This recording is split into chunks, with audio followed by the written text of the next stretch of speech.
दिल थाम कर सुनिए, क्योंकि आज हम आपको सुनाने जा रहे हैं मरियम और आशिक जिनजादा। तो मेरे साथ बने रहिए, हमारी वीडियो को पूरी ज़रूर सुनिए। गांव के पश्चिमी किनारे एक छोटा सा कच्चा घर था, जहां सिर्फ 2 जानें रहती थीं, हाजरा और उसकी 14 साल की बेटी मरियम। ये गांव छोटा था, लेकिन इसके लोग बड़े तंगदिल थे। हाजरा के पति को मरे बरसों बीत चुके थे। उसके बाद किसी ने भी उसकी खबर नहीं ली। शायद इसी वजह से वो औरत लोगों की नजरों में एक रहस्य बन चुकी थी।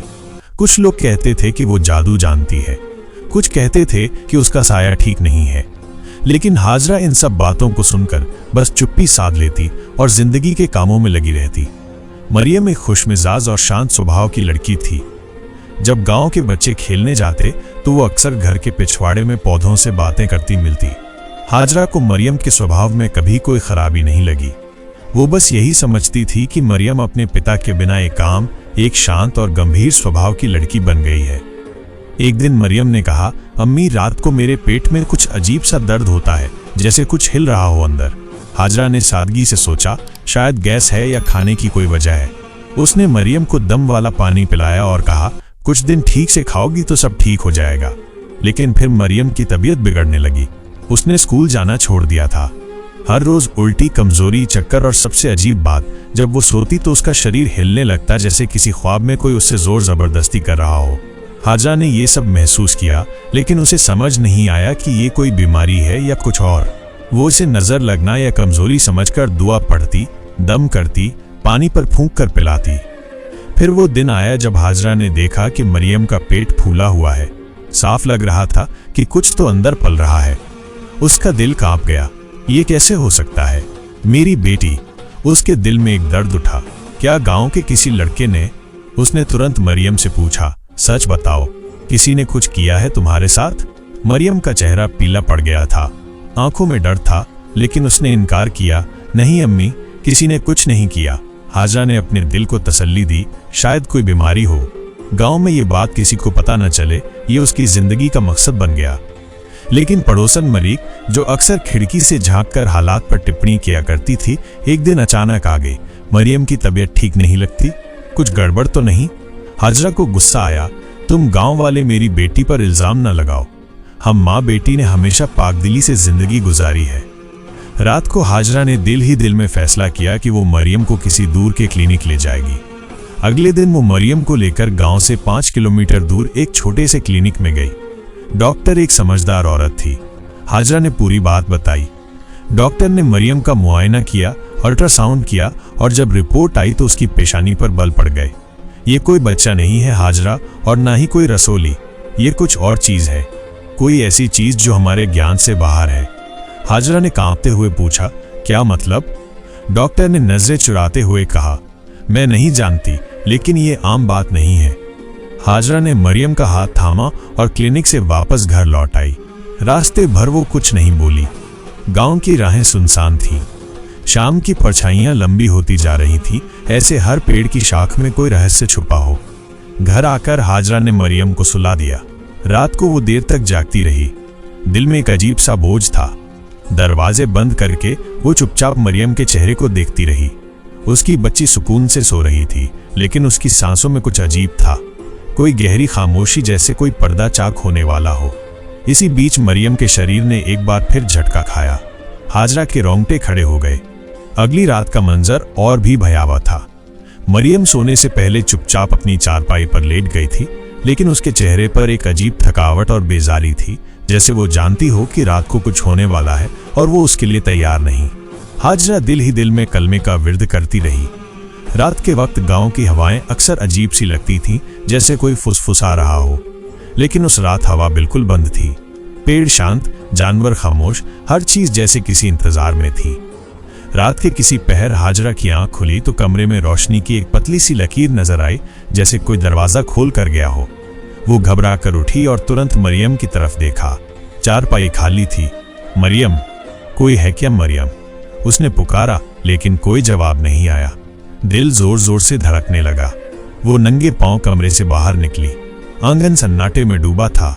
अचानक उसे पिछली ओर से हल्की सी गूंज सुनाई दी, किसी के पढ़ने की आवाज, जैसे कोई जादुई वचन पढ़ रहा हो, लेकिन शब्द इंसानों जैसे नहीं थे। हाजरा ने दिल पर हाथ रखकर धीरे धीरे उस आवाज की तरफ कदम बढ़ाए। जैसे जैसे वो पास पहुंची, शब्द स्पष्ट होने लगे, लेकिन समझ से बाहर थे। कोई दायरे में घूमने की आवाज, कोई सांसों की गूंज। पिछवाड़े पहुंचते ही उसकी आंखें फटी की फटी रह गईं। मरियम नंगे पांव जमीन पर बैठी थी और उसके चारों ओर 5 औरतें सफेद कपड़ों में खड़ी थीं। उनकी पीठें हाजरा की ओर थीं, लेकिन उनकी चाल, उनका अंदाज और उनके शरीर की हरकतें आम औरतों से बिल्कुल अलग थीं। उनके बाल जमीन तक लटक रहे थे, उनके पैर जमीन से कुछ इंच ऊपर हवा में थे। वे धीरे धीरे एक दायरे में घूम रही थीं और किसी अजीब भाषा में कुछ पढ़ रही थीं। हाजरा आगे बढ़ी। कौन हो तुम लोग? मेरी बेटी से दूर हो जाओ। एक औरत की गर्दन पीछे की ओर मुड़ी। तुरिया बाबरी और बिना आंखों वाले चेहरे से वो बोली, हम जिन्नात हैं और तुम्हारी बेटी हमारे शहंशाह की चुनी हुई है। हाजरा की आवाज गले में अटक गई। ओ बाबा बस। क्यों मेरी बेटी? दूसरी मखलूक ने कहा, तुम्हारी बेटी के शरीर में नूर है। हमारे बादशाह की बीवी बांझ है और जिन्नात के बुजुर्गों ने बताया है कि सिर्फ इंसानों की कोख से शहंशाह का वारिस जन्म ले सकता है, वो भी किसी पवित्र और मासूम लड़की से। हाजरा का पूरा वजूद ठंडा पड़ गया। लेकिन उसने तो, वो तो किसी ने कुछ नहीं किया। ये प्रक्रिया तुम्हारी जानकारी के बिना हुई, तुम्हारी मर्जी के बिना, लेकिन ये तुम्हारे नसीब में लिखा था।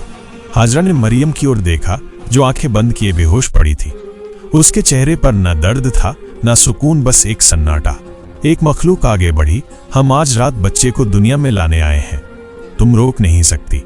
हाजरा ने उस मखलूक को पीछे धकेलना चाहा, लेकिन उसके हाथ अपने आप झुक गए, जैसे जमीन ने बांध लिया हो।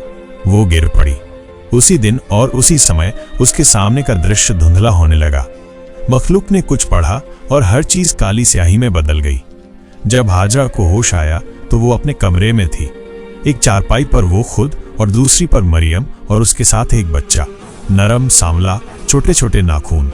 लेकिन उसकी आंखें, वे आंखें इंसानों जैसी नहीं थीं, काली, गहरी और किसी अजीब सी रोशनी से चमकती हुई। हाजरा की चीख निकल गई। ये क्या है? मरियम ने धीमी आवाज में कहा। वे चली गईं। वे कह गईं कि ये बच्चा उनका वारिस है। 2 साल तक मुझे इसे दूध पिलाना होगा। अगर कोई गलती हुई तो अम्मी, वे हमें मार डालेंगी। हाजरा ने अपनी बेटी को सीने से लगा लिया। उसकी आंखों से आंसू बहने लगे। हम क्या करें मरियम? ये कौन सी परीक्षा है? मरियम रो रही थी, कांप रही थी। अम्मी, मुझे डर लग रहा है। हाजरा ने उसे चुप कराया और दिल ही दिल में अल्लाह को पुकारा। अब वो जान चुकी थी ये कोई आम घटना नहीं थी, ये कोई सपना या वहम नहीं था। कुछ ऐसा था जो इस दुनिया से परे था, और वो जान गई थी कि अब उनकी जिंदगी पहले जैसी नहीं रहेगी। हाजरा ने मरियम को मजबूती से गले से लगा लिया, जैसे माँ के बाहें किसी तूफान से बचाने की आखिरी दीवार हो। लेकिन उस रात के बाद उनकी जिंदगी पूरी तरह बदल चुकी थी। अब उनका हर दिन डर में गुजरता और हर रात सन्नाटे में। वो बच्चा जिसकी आंखें काली और गहरी थीं, न रोता था न हंसता। मरियम उसे अपने सीने से लगाकर दूध पिलाती तो वो चुपचाप बस उसे देखता रहता। मरियम को लगता जैसे वो बच्चा कुछ जानता हो, जैसे उसकी नजरों के पीछे सदियों का कोई रहस्य छुपा हो। हाजरा ने तय किया कि गांव में अब रहना मुमकिन नहीं। लोग हम पर इल्जाम लगाएंगे, और अगर किसी ने इस बच्चे को देख लिया तो वो सोच भी नहीं सकती थी। अगली ही रात जब पूरा गांव सो रहा था, वो कुछ कपड़े मरियम और बच्चे को लेकर चुपचाप गांव से निकल गई। पहाड़ों के पीछे एक वीरान इलाका था, जहां कभी किसी बुजुर्ग का खाली मकान था। वहीं जाकर वे रहने लगीं। वो जगह गांव से इतनी दूर थी कि कोई आम इंसान वहां भटक कर भी नहीं पहुंचता। वहां सिर्फ हवा थी, पेड़ों की सरसराहट और जमीन का सन्नाटा। लेकिन अब वो सन्नाटा उनके लिए एक महफूज पनाहगाह बन गया था। शुरुआती दिनों में मरियम हर समय डरी सहमी रहती। वो सोती तो अक्सर चौंक कर उठती। कभी बच्चा उसके पेट से लगकर मुस्कुरा देता और वो कांप जाती। कभी उसे लगता कि सफेद कपड़े वाली मखलूक फिर लौट आएंगी, लेकिन वे नहीं आईं। वे सिर्फ एक बार आईं, एक अंधेरी रात जब सब कुछ बिल्कुल शांत था। हाजरा बाहर लकड़ियां चुन रही थी जब उसने महसूस किया कि कोई पीछे खड़ा है। वो मुड़ी तो वही औरत नजर आई, वही सफेद कपड़े, वही लंबे बाल, वही चेहरा जिसमें आंखें नहीं थीं। डरो मत, हम तुम्हें तकलीफ नहीं देंगे। तुमने हमारे वारिस को सुरक्षित जन्म दिया है। अब हमारा तुमसे एक समझौता है। कैसा समझौता? हाजरा की आवाज कांप रही थी। 2 साल तक तुम्हारी बेटी उसे दूध पिलाएगी। तब तक तुम इंसानों से दूर रहोगी और किसी को इस बच्चे के बारे में कुछ नहीं बताओगी। अगर ये वादा टूटा तो हम तुम्हें समाप्त कर देंगे। फिर वो झुकी और एक चमकती हुई चीज जमीन में गाड़ दी। ये हमारे राजा की मुहर है, जहां ये रहेगी हम वहां मौजूद होंगे। अगर कोई खतरा हुआ हम तुम्हें बचाएंगे, लेकिन अगर तुमने धोखा दिया तो हम भी रहम नहीं करेंगे। फिर वो ऐसे गायब हो गई जैसे कभी थी ही नहीं। हाजरा उस मोहर को देखती रही, फिर उसे मिट्टी से ढक कर वापस मकान में चली आई। उसे पता था कि अब ये जगह उनकी कैद भी है और सुरक्षा भी। दिन गुजरते गए। मरियम चुपचाप बच्चे की देखभाल करती रही। वो बच्चे को आम बच्चों की तरह गोद में उठाती, लोरी देती, लेकिन बच्चा कुछ और ही था। कभी कभी वो पूरा दिन पलक भी नहीं झपकाता। कई बार मिट्टी में बैठकर खुद से बातें करता और उसकी आवाज बदल जाती, गहरी, बूढ़ी और कभी कभी गुस्से से भरी हुई। एक दिन मरियम ने हाजरा से कहा, अम्मी ये बच्चा, ये मुझे माँ नहीं कहता, ये मुझे सिर्फ अमानत कहता है। हाजरा स्तब्ध रह गई। उसने बेटी को गले लगाया और आसमान की ओर देखा। कुछ सवाल थे जो लफ्जों में नहीं आते थे, कुछ जवाब थे जो जमीन पर नहीं मिलते थे, लेकिन वो जानती थी अब ये जिंदगी, ये जगह और ये बच्चा सब कुछ उनका मुकद्दर बन चुके थे। मकान के बाहर जैसे एक चुप्पी की चादर सी तनी हुई थी, जैसे किसी ने पूरी फिजा को थाम लिया हो। दिन के वक्त सब कुछ सामान्य लगता, लेकिन सूरज के ढलते ही मकान में एक अजीब उदासी फैल जाती। कभी छत से धीमी सी आहट आती, कभी दीवारों से किसी के चलने की आवाज। मरियम अब इन सब चीजों की आदत डाल चुकी थी, लेकिन जब बच्चा कुछ समय के लिए गायब हो जाता और सुबह तक नहीं मिलता, तब उसकी सांसें थमने लगती। एक रात मरियम नींद में थी कि अचानक बच्चे की आवाज सुनकर जागी। वो चारपाई पर नहीं था। उसका दिल जोर जोर से धड़कने लगा। हाजरा भी जाग गई और दोनों माँ बेटी ने पूरे मकान में बच्चे को ढूंढा। वो रसोई के कोने में जमीन पर बैठा था और आसमान की ओर देख रहा था, जैसे किसी से बात कर रहा हो। मरियम ने उसे उठाया तो वो अचानक बोला, अभी नहीं जाना मुझे। हाजरा ने यह सुनकर दिल ही दिल में दुरूद पढ़ा और बच्चे को बेटी की गोद में दे दिया। ये सिर्फ वही बोलता है जो इसे सिखाया गया है। ये बच्चा इंसान नहीं, एक अमानत तो है और अमानत हमेशा वापस ली जाती है। मगर समय बीत रहा था, दिन महीनों में बदलते जा रहे थे। एक दिन बच्चा खुद खड़ा हो गया, बिना किसी सहारे के। फिर 2 दिन बाद उसने चलना शुरू किया और शायद 1 हफ्ते में वो पूरे मकान में दौड़ने लगा। मरियम हैरान थी, क्योंकि बच्चा अब भी न रोता था न हंसता, बस हर चीज को चुपचाप देखता रहता। एक शाम जब मरियम उसे दूध पिला रही थी, बच्चा अचानक उसके सीने पर हाथ रखकर बोला, मैं जानता हूं तुम डरती हो, लेकिन तुमने मेरा साथ दिया है, तुम्हें कुछ नहीं होगा। मरियम का चेहरा पीला पड़ गया। ये बच्चा, ये मुझसे बात कैसे कर रहा है? हाजरा ने अपनी बेटी को पानी पिलाया और कहा, ये जिन्नों की मखलूक है, इसमें वो शक्तियां हैं जो हम नहीं समझ सकते। हमें बस चुपचाप समय बिताना है ताकि वादा पूरा हो जाए। मगर समय कभी चुप नहीं रहता। अगली ही रात मरियम सो रही थी कि किसी के रोने की आवाज से जाग गई। ये हाजरा थी जो दरवाजे के पास बैठी थी और उसके हाथ में एक चिट्ठी थी, पुराने कागज पर लिखी हुई, जिसमें लिखा था, अगर तुम में से किसी ने इंसानों से संपर्क किया या इस बच्चे को नुकसान पहुंचाया तो तुम्हारा खून हमारे फैसले से बहाया जाएगा। मरियम ने वो चिट्ठी हाथ में ली और हैरानी से मां की तरफ देखा। ये कहां से आई? ये रात को दरवाजे के नीचे से आई है, कोई इंसान इसे नहीं ला सकता। तभी मरियम को एहसास हुआ कि अब सिर्फ 2 साल नहीं, बल्कि हर गुजरता पल उनके लिए एक इम्तिहान है। ये इम्तिहान सिर्फ सब्र और खामोशी से ही कट सकता है। वो बच्चा जो अब 1 साल का लड़का बन चुका था, अक्सर जमीन पर गोले बनाता और खुद से बातें करता। वो कभी किसी को तकलीफ नहीं देता, लेकिन उसके वजूद से एक अजीब सी गंभीरता फैल जाती। ये सब कुछ जैसे किसी विशाल सल्तनत की छाया में घट रहा था। उस रात पहली बार मरियम ने महसूस किया कि वो एक माँ नहीं बनी है, वो एक रास्ता बनी है, एक दरवाजा जिससे होकर कुछ और आया है और कुछ और ले जाया जाएगा। जैसे जैसे 2 साल की मियाद नजदीक आ रही थी, मरियम और हाजरा की नींदें कम होती जा रही थीं और बेचैनियां बढ़ती जा रही थी। वो बच्चा जिसे मरियम ने जन्म दिया था, अब 2 साल का हो चुका था, मगर वो बच्चा नहीं लगता था। ना उसकी हरकतें वैसी थी, ना स्वभाव। वो घंटों एक ही जगह बैठकर आसमान की ओर देखता रहता, और जब हाजरा या मरियम उसे बुलाती तो वो नजरें झुकाकर बस इतना कहता, अभी वक्त नहीं हुआ। उस रात आसमान पर बादल नहीं थे, लेकिन बिजली चमक रही थी, जैसे रोशनी अंधेरे से कुछ छीनने आ रही हो। मरियम ने बच्चे को गोद में लिया और आखिरी बार अपने सीने से लगाया। अगर तुम्हें जाना है तो चले जाना, बस दोबारा लौटकर मत आना। बच्चे ने पहली बार भरपूर नजर से मरियम की तरफ देखा। उसकी आंखों में ना तो बच्चों जैसी मासूमियत थी, न किसी माँ के लिए भावना, बल्कि वो आंखें बहुत पुरानी, बहुत थकी हुई लग रही थी, जैसे सदियों का बोझ उठाए हो। तुमने वादा पूरा किया, मेरे पिता तुम्हारे आभारी हैं। तुम्हारे पिता कौन हैं? मरियम के मुंह से बेसाख्ता निकला, जैसे वो सब कुछ जान लेना चाहती हो। वो जिन्नों की दुनिया के सम्राट हैं, लेकिन वो तुम्हें अपना चेहरा कभी नहीं दिखा सकते। तुम इंसान हो, तुम्हारी आंखें उनके अस्तित्व को सहन नहीं कर सकती। ये कहकर बच्चा जमीन पर उतरा और धीरे धीरे दरवाजे की ओर बढ़ा। मरियम और हाजरा ने महसूस किया कि हवा थम गई है, जैसे कायनात ने एक पल के लिए सांस रोक ली हो। उसी वक्त दरवाजा खुद ब खुद खुल गया और बाहर एक धुंधला सा दृश्य उभरा। 3 नकाब पोश औरतें खड़ी थीं, सफेद कपड़ों में लंबे बाल। उनकी आंखों में कोई रोशनी नहीं थी, सिर्फ एक खालीपन था। उन्होंने एक साथ सिर झुकाया, जैसे किसी पवित्र रस्म की शुरुआत हो रही हो। हम इसे लेने आए हैं, हमारा वारिस अब पूर्ण हो चुका है। हाजरा ने मरियम का हाथ थामा, जैसे उसे रोकने के लिए, मगर मरियम ने हाथ छुड़ाकर सिर झुका लिया। ले जाओ, अब हमें आजाद कर दो। औरतों ने चुपचाप बच्चे को अपने साथ ले लिया। वो बच्चा जो कभी नहीं हंसा, आखिरी पल में मरियम की ओर मुड़ा और पहली बार मुस्कुराया, मगर वो मुस्कान खुशी की नहीं थी, जैसे विदाई के वक्त किसी एहसान की याद दिला रहा हो।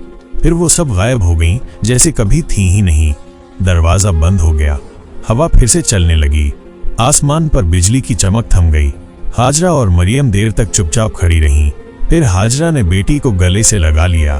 तुम माँ नहीं थी मरियम, तुम एक बलिदान थी, लेकिन तुमने एक पूरी दुनिया को बचा लिया, क्योंकि अगर वो वारिस किसी गलत कोख से आता तो शायद ये दुनिया जल उठती। मरियम के चेहरे पर आंसू बह रहे थे, लेकिन वो संतुष्ट थी। उसे पता था कि परीक्षा खत्म हो चुकी है। उसके भीतर एक सुकून उतर आया था, जैसे कोई बोझ हल्का हो गया हो। वो रात जब वो मखलूक मरियम का बच्चा ले गई, मरियम और हाजरा की जिंदगी में खामोशी सी छा गई। ऐसा लगा जैसे घर की दीवारें भी उस बच्चे की कमी को महसूस कर रही हों। जब सुबह की रोशनी खिड़की से छन कर आई तो पहली बार मरियम ने बिना किसी डर के सूरज की ओर देखा। उसकी आंखों में थकान तो थी, मगर साथ ही एक अजीब सा खालीपन भी, जो उस बच्चे के जाने से रह गया था।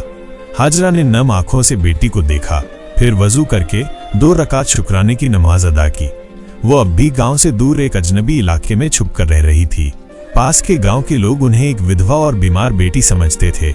हाजरा ने कभी किसी को असल कहानी नहीं बताई। वो जानती थी कि अगर किसी को पता चला तो लोग मरियम को कोई बुरी आत्मा समझेंगे, या फिर ये बेरहम समाज उसे पत्थर मार देगा। एक दिन जब वो पास के बाजार गई तो रास्ते में एक बुजुर्ग औरत ने उसे रोक लिया। बेटी की तबीयत अब कैसी है? उसने हाजरा की आंखों में झांका। हाजरा ने सिर हिलाया। अब वो ठीक है, बस बहुत चुपचाप हो गई है। आबे कबाहरियां बता देती थी। बुजुर्ग औरत ने गहरी सांस ली। खामोशी कभी कभी बड़ी बड़ी चीखों से ज्यादा कुछ कहती है। ये सुनकर हाजरा एक पल को चौंकी, जैसे उस औरत को कुछ मालूम हो, मगर वो औरत मुस्कुराकर आगे बढ़ गई। घर आकर हाजरा ने मरियम को देखा। वो कमरे में चुपचाप सिलाई कर रही थी, जैसे खुद को किसी काम में उलझाकर रखने की कोशिश कर रही हो। तब हाजरा ने उसके सामने बैठकर उसके हाथों को थाम लिया। मरियम, हमें अब आगे बढ़ना है। तुमने जितना सह लिया वो किसी बहादुर औरत के ही बस की बात थी। अब वक्त है जिंदगी को दोबारा जीने का। मरियम ने नजर उठाई। अम्मा, क्या मैं कभी एक सामान्य जिंदगी जी सकूंगी? हाजरा को लगा कि मरियम वक्त से पहले बूढ़ी हो गई है। हाजरा ने उसके माथे पर चूमते हुए कहा, सामान्य का मतलब सबके लिए एक जैसा नहीं होता। तुमने एक पूरी दुनिया के लिए कुर्बानी दी है। अल्लाह तुम्हें जरूर एक नई राह दिखाएगा। इन्हीं दिनों मरियम ने लिखना शुरू किया। छोटी छोटी बातें, सपने, एहसास, वो सब कुछ जो उसने अपने दिल में दफन कर दिया था। हर पन्ना जैसे उसकी तकलीफ को थोड़ा कम करता जा रहा था। उसने अपनी कहानी को एक अफसाने की शक्ल में लिखा और अम्मा के कहने पर स्थानीय स्कूल की एक अध्यापिका को भेज दिया, शायद किसी पत्रिका में छप जाए। कुछ दिन बाद एक खत आया शहर की एक बड़ी पत्रिका से। कहानी को छापने की अनुमति मांगी गई थी। वो बहता ही और साथ ही मरियम को एक स्कॉलरशिप देने का प्रस्ताव भी दिया गया था। मरियम ने वो खत हाथ में लेकर बहुत देर तक देखा। उसकी जिंदगी में पहली बार कुछ लौट कर आया था, कोई खुशी जो जिन्नात की तरफ से नहीं, इंसानों की तरफ से थी। रात को हाजरा ने आसमान की तरफ देखा, जैसे किसी अनदेखे वजूद का शुक्रिया अदा कर रही हो। जिस रब ने हमें अंधेरे में आजमाया वही अब रोशनी दे रहा है। रात के अंधेरे में जब सब सो रहे थे, मरियम जाग रही थी। ऊपर से सब कुछ ठीक लग रहा था। दिन की व्यस्तताएं, खत का आना, उम्मीद की एक किरण, लेकिन कुछ था जो अंदर ही अंदर फिर से हलचल पैदा कर रहा था। मरियम की नींद गायब हो चुकी थी। हर रात वो दरवाजे पर एक हल्की सी दस्तक सुनने लगी थी, न इतनी जोर से कि कोई और सुन सके, न इतनी धीमी कि उसे नजरअंदाज किया जा सके।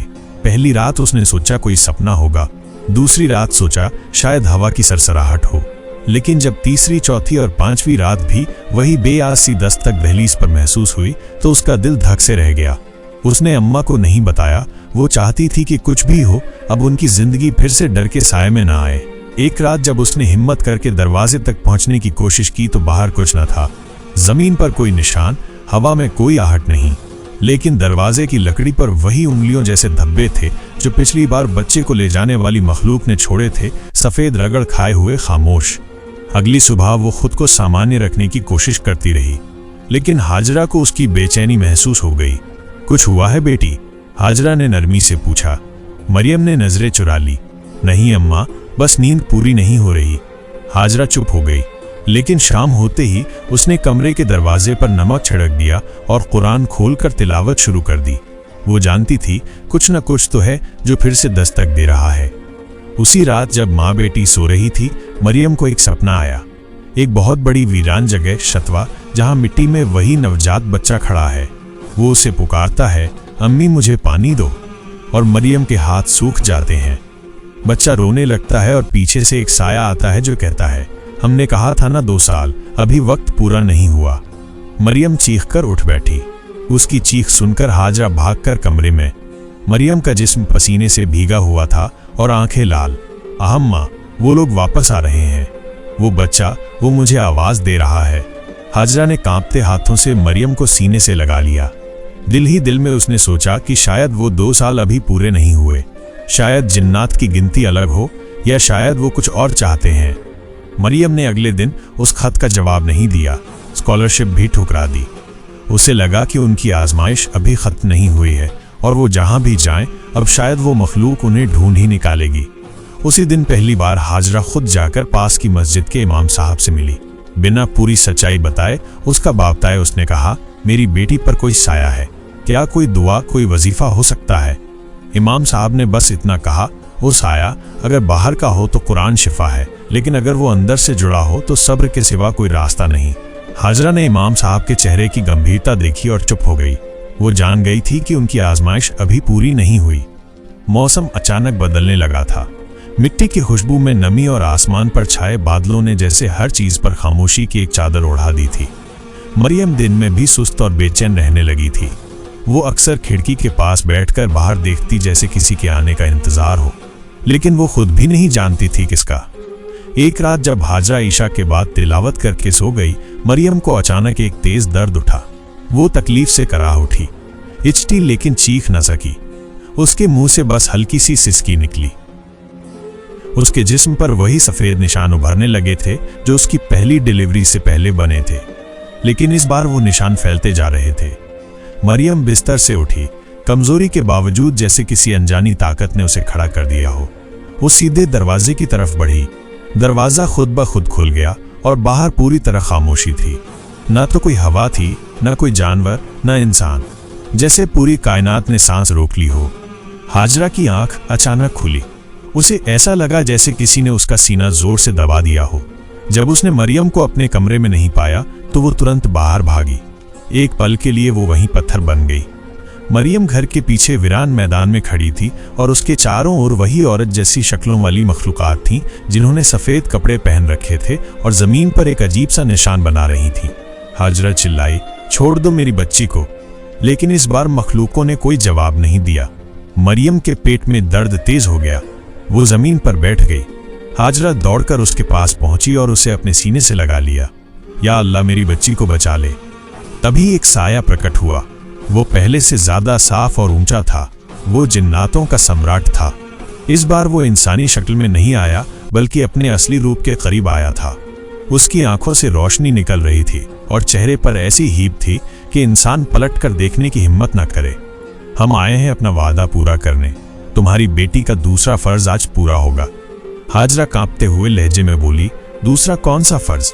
है अयोध्या मामशाह, तुमने तो कहा था 2 साल, फिर वो तुम्हारी होगी।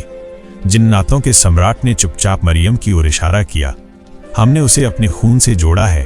तुम्हारी बेटी अब केवल इंसान नहीं रही, उसके जिस्म में हमारी नस्ल का एक रहस्य छिपा है। आज एक नया वारिस उसके अंदर जन्म लेगा, केवल रूह की शक्ल में। हाजरा के होश उड़ गए। ये जुल्म है, ये ज्यादती है। मेरी बच्ची तो सिर्फ 14 साल की थी। ये इंसानों का हिसाब है, हमारे यहाँ उम्र की नहीं, जर्फ की कदर होती है। फिर मरियम की आंखें बंद हो गईं और वो जमीन पर गिर गई। एक सफेद रोशनी उसके जिस्म से निकली, जिसे मखलूकों ने अपने बीच कैद कर लिया। कुछ ही पल बाद बाबा शब भी गायब हो गए। न जमीन पर कोई निशान, न आसमान पर कोई बादल। मरियम को होश आया तो उसके हाथ पर एक अजीब निशान था, चांद के अंदर एक आंख। हाजरा ने उसे अपने सीने से लगाकर रोते हुए बस एक ही जुमला कहा, यह आजमाइश अब खत्म हो गई है। मरियम खामोश रही। उसकी आंखों में अब वो मासूमियत नहीं थी जो 2 साल पहले हुआ करती थी। 2 दिन बीत चुके थे, मगर मरियम बिल्कुल चुप थी। ना वो कुछ खाती, ना पीती, ना कोई सवाल करती। उसकी उम्र अब 16 साल हो चुकी थी। हाजरा ने 1000 कोशिशें की, उसका दिल बहलाने को पुरानी कहानियां सुनाई, प्यार से समझाया, जबरदस्ती कुछ निवाले खिलाने की कोशिश की, मगर मरियम बस खाली नजरों से उसे तकती रहती। वो ना रोती थी, ना हंसती, जैसे उसके अंदर की कोई रोशनी बुझ चुकी हो। इस खामोशी में हाजरा को सबसे ज्यादा डर अपने रब के सामने शर्मिंदगी का था।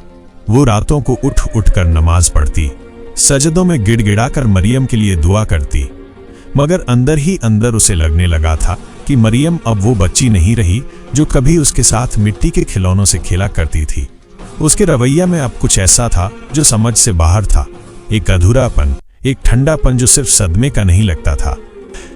एक दिन हाजरा ने मरियम के हाथ के उस निशान को गौर से देखा। चांद के अंदर आंख, जैसे किसी ने बहुत बारीकी से उसकी त्वचा पर काट कर बनाया हो। हाजरा का दिल कांप गया। उसे याद आया, यही निशान कुछ साल पहले उसने अपने ख्वाब में देखा था, जब अपने शौहर की मौत के बाद दुआ में एक निशान दिखा था जिसे वो कभी समझ नहीं सकी, मगर अब वही निशान उसकी बेटी की हथेली पर था। अगली रात मरियम अचानक हाजरा के कमरे में आई और बिना कुछ कहे उसके पास बैठ गई। हाजरा ने उसके सिर पर हाथ रखा तो मरियम ने कहा, अम्मी, वो रात को फिर आए थे। कहने लगे, अब मुझ में एक ऐसी चीज है जिससे जिन्नात भी डरते हैं। हाजरा चौंक गई। क्या कहा उन्होंने? कहा, मैं अब सिर्फ इंसान नहीं हूं, मैं अब एक पुल हूं 2 मखलूक के बीच। हाजरा के दिल में डर और दर्द एक साथ उठा। बेटा, तुम मेरे लिए सिर्फ मेरी बेटी हो और कुछ नहीं। वो तुम्हें जो भी कहें, तुम उनकी नहीं हो, तुम मेरे खून से हो, मेरे दिल से। मरियम ने पहली बार मुस्कुराने की कोशिश की, मगर वो मुस्कान दुख से भरी थी। अम्मी, क्या मैं कभी ठीक हो जाऊंगी? क्या ये सब खत्म हो जाएगा? हाजरा ने अपने आंसू छुपाते हुए उसे सीने से लगाया। इंशाअल्लाह अल्लाह सब बेहतर करेगा, बस हमें हिम्मत नहीं हारनी। उस रात जब माँ बेटी गले लगकर सोई तो पहली बार ऐसा हुआ कि जिन्नात नहीं आए, न कोई साया, न कोई सरगोशी। सुबह सूरज भी देर से निकला, जैसे वक्त भी कुछ पल ठहर गया हो। हाजरा ने मरियम के साथ आखिरी दुआ मांगी, या अल्लाह हमें इस आजमाइश से निजात दे और हमारी नीयत का इनाम दे कि हमने सिर्फ तेरी रजा के लिए सब्र किया। सुबह जब सूरज निकला तो माहौल बदला हुआ लग रहा था। घर में एक अजीब सी रोशनी थी, ना कोई साया, ना कोई आवाज। 2 साल बाद मरियम की आंखों में थोड़ी सी रोशनी लौट आई थी। कुछ दिन बाद मरियम ने हाजरा से कहा, अम्मी, मैं कुरान हिफ्ज करना चाहती हूँ, शायद इससे मेरे दिल को सुकून मिले। हाजरा की आंखों में आंसू आ गए, मगर वो आंसू शुक्र के थे। उसने मरियम का माथा चूमा और कहा, यही तुम्हारी असल पहचान है बेटा। वो सब जो हुआ वो एक आजमाइश थी, तुम उसमें कायम रही। अल्लाह हमें आजमाता है मगर कभी छोड़ता नहीं। और यूं वो माँ बेटी एक नई जिंदगी की शुरुआत करती हैं, दूर एक ऐसी बस्ती में जहां कोई उन्हें नहीं जानता, न कोई अतीत का सवाल करता है। लेकिन हर रात जब वो दुआओं में हाथ उठाती तो एक छोटे से वजूद के लिए खास दुआ जरूर करती, जिसे उन्होंने डर के आलम में पाला और खामोशी के साथ रुखसत किया। यही थी हमारी आज की कहानी। तो प्लीज़ आप कमेंट करके ज़रूर बताएं कि हमारी कहानी कैसी लगी, और इसी तरह की कहानियाँ सुनने के लिए हमारे चैनल हुसैन डेली शॉर्ट्स को सब्सक्राइब ज़रूर करें और बेल आइकन को ज़रूर दबाएं। फिर मुलाकात होगी एक और नई वीडियो में। अल्लाह हाफिज़।